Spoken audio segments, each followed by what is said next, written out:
இன்றைக்கு புரட்சித் தலைவி அம்மா அவர்கள் இருக்கிற வரை தலைகாட்டாமல் இருந்த நீங்கள் அம்மாவின் மறைவுக்கு பிறகு அரசியலில் அடியெடுத்து வைத்து ஏதோ அரசியலின் ஆத்திச்சூடியை எழுதியவர் போல நீங்கள் பேசி வருவது வெட்கக்கேடு, தமிழ்நாட்டுக்கு சாபக்கேடு.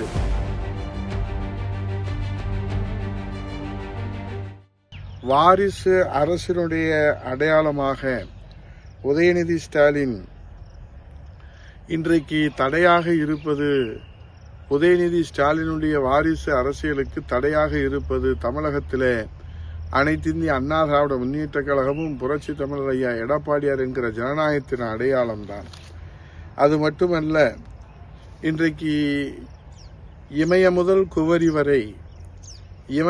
குமரி வரை ஜனநாயகம் மலர வேண்டும், வாரிசு அரசியல் ஒழித்து கட்டப்பட வேண்டும், சர்வாதிகாரத்துக்கு முடிவுரை எழுத வேண்டும், குடும்ப ஆதிக்கத்தை வீழ்த்த வேண்டும் என்கிற அந்த லட்சியத்தோடு பாரதிய ஜனதா கட்சி, அனைத்திந்திய அண்ணா திராவிட முன்னேற்ற கழகம் கூட்டணி அமைத்து இன்றைக்கு குமரி முதல் இமயம் வரை அதை சாதித்துக் கொண்டிருக்கிறது. பாரதிய ஜனதா கட்சி, அனைத்திந்திய அண்ணா திராவிட முன்னேற்ற கழகத்தினுடைய வெற்றி கூட்டணி என்பதிலே கொலை நடுங்கி போய் இருக்கிற உதயநிதி ஸ்டாலின் அவர்கள் இன்றைக்கு வரம்பு மீறி அனைத்திந்திய அண்ணா திராவிட முன்னேற்ற கழகத்தை பற்றி 54 ஆண்டு காலம் இந்த தாய் தமிழகத்திலே சேவையால் மக்கள் இதயங்களிலே நிறைந்திருக்கிற இந்த மாபெரும் மக்கள் இயக்கத்தை, ஜனநாயக இயக்கத்தை, ஏழை எளிய சாமானிய ஒடுக்கப்பட்ட விளிம்பு நிலை மக்களுடைய பாதுகாக்கின்ற இயக்கத்தை இன்றைக்கு பாதகம் செய்கின்ற வகையிலே வசைபாடி விமர்சனம் செய்திருப்பதை வன்மையாக கண்டிப்பதோடு, இன்றைக்கு வாரிசு அரசியல் இந்தியாவிலே தலைநகர் டெல்லியிலே முடிவுரை எழுத தொடங்கிய பாரதிய ஜனதா கட்சி, அதிமுக கூட்டணி சமீபத்திலே நடைபெற்ற பீகாரிலே வாரிசு அரசியலுக்கு இன்றைக்கு முடிவுரை எழுதப்பட்டிருப்பதை, மக்கள் தீர்ப்பளித்திருப்பதை கண்டு நடுங்கி போயிருக்கிறார் ஸ்டாலினும், உதயநிதி ஸ்டாலின் அவர்களும். அதோடு மட்டுமல்ல, புரட்சித் தலைவர் எம்ஜிஆர் அவர்கள், மன்னாதி மன்னன் மக்கள் திலகம், நம்முடைய பாரத ரத்னா புரட்சித் தலைவர் அவர்கள், இந்த அனைத்திந்திய அண்ணா திராவிட முன்னேற்ற கழகம் எப்போது துவங்கியது? கலைஞர் அவர்கள் திமுகவிலே வாரிசு அரசியலை புகுத்த நினைத்து தன் மகன் முத்துக்கு அவர் அதிகாரம் பூசுவதற்காக அரிதாரம் பூசுகிற போதுதான் அங்கே பிளவு ஏற்பட்டது. ஆகவே வாரிசு அரசியலுக்கு முடிவுரை எழுதத்தான் அண்ணா திராவிட முன்னேற்ற கழகத்திற்கு துவக்க உரை எழுதினார் புரட்சி தலைவர் பாரத ரத்னா எம்ஜிஆர் அவர்கள். அவர் எழுதிய துவக்க உரையிலேதான் புரட்சி தலைவி இதயதெய்வ அம்மா அவர்கள் வெற்றி உரையாற்றினார்கள்.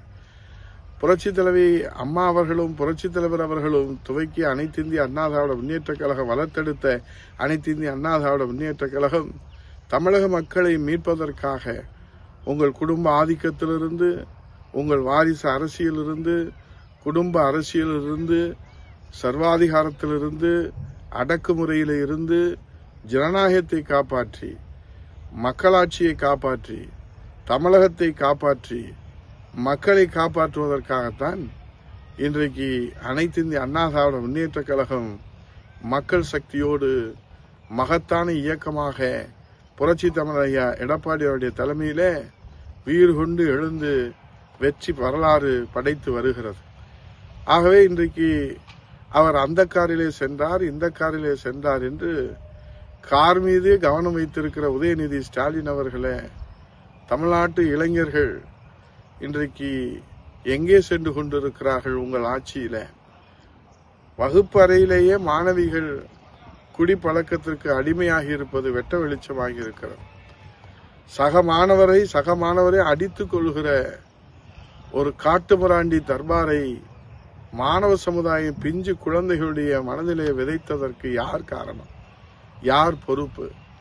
இப்படி எங்கே செல்கிறது மாணவர் இளைய சமுதாயம் என்பதை பற்றி கொஞ்சம் கூட மனதிலே ஈரமில்லாமல், கவலைப்படாமல் இளைஞர் அணி என்ற பெயரில் அண்ணா திராவிட முன்னேற்ற கழகத்தையும் புரட்சி தமிழ் ஐயா எடப்பாடியாரையும் வசைபாடி இன்றைக்கு நீங்கள் கலங்கி நிற்பதை கவனமாக மறைத்து விளம்பர வெளிச்சத்தில் கண்ணீரும் இல்லாமல் கதரும் இல்லாமல் ஒரு ஒப்பாரியை நீங்கள் வைத்திருப்பதை எங்களால் தமிழ்நாட்டு மக்கள் புரிந்து கொள்ள முடிகிறது.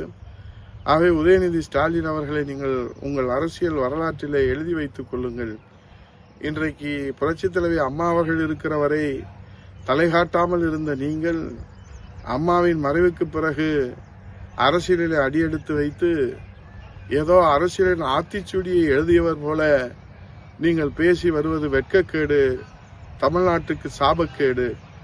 ஆகவே இன்றைய சூழ்நிலையில புரட்சி தமிழர் ஐயா எடப்பாடியார் என்கிற ஒரு சாமானியர் ஜனநாயகத்தை காப்பாற்றுவதற்கு, தமிழகத்தை மீட்டெடுப்பதற்கு, மக்களை காப்பதற்கு, குடும்ப ஆதிக்கத்திற்கு முடிவுரை எழுதுவதற்கு இன்றைக்கு வெற்றி பயணம், எழுச்சி பயணத்தை மேற்கொண்டு அண்ணா திராவிட முன்னேற்ற கழகத்தை உயிரோட்டமாக வெற்றி பாதையிலே அழைத்து செல்வதை பொறுத்து கொள்ள முடியாத நீங்கள் எத்தனை கோடி விமர்சனங்கள் வைத்தாலும் அதை அண்ணா திராவிட முன்னேற்ற கழக தொண்டர்கள் எதிர்கொள்வார்கள், தமிழ்நாட்டு மக்கள் புறந்தள்ளுவார்கள். செய்திகளை உடனுக்குடன் தெரிந்து கொள்ள கீழ்கண்ட கேபிள் மற்றும் டிடிஎச் நெட்வொர்க்குகளில் எம்நாடு செய்தி தொலைக்காட்சியை காணுங்கள். பாதகம் செய்பவரை கண்டால் நாம் பயம் கொள்ளலாகாது பாப்பா. மோதி மிதித்து விடு பாப்பா, அவர் முகத்தில் உமிழ்ந்து விடு பாப்பா. அண்மை செய்திகளை உடனுக்குடன் தெரிந்து கொள்ள இணைந்திருங்கள் எம்நாடு தொலைக்காட்சியுடன்.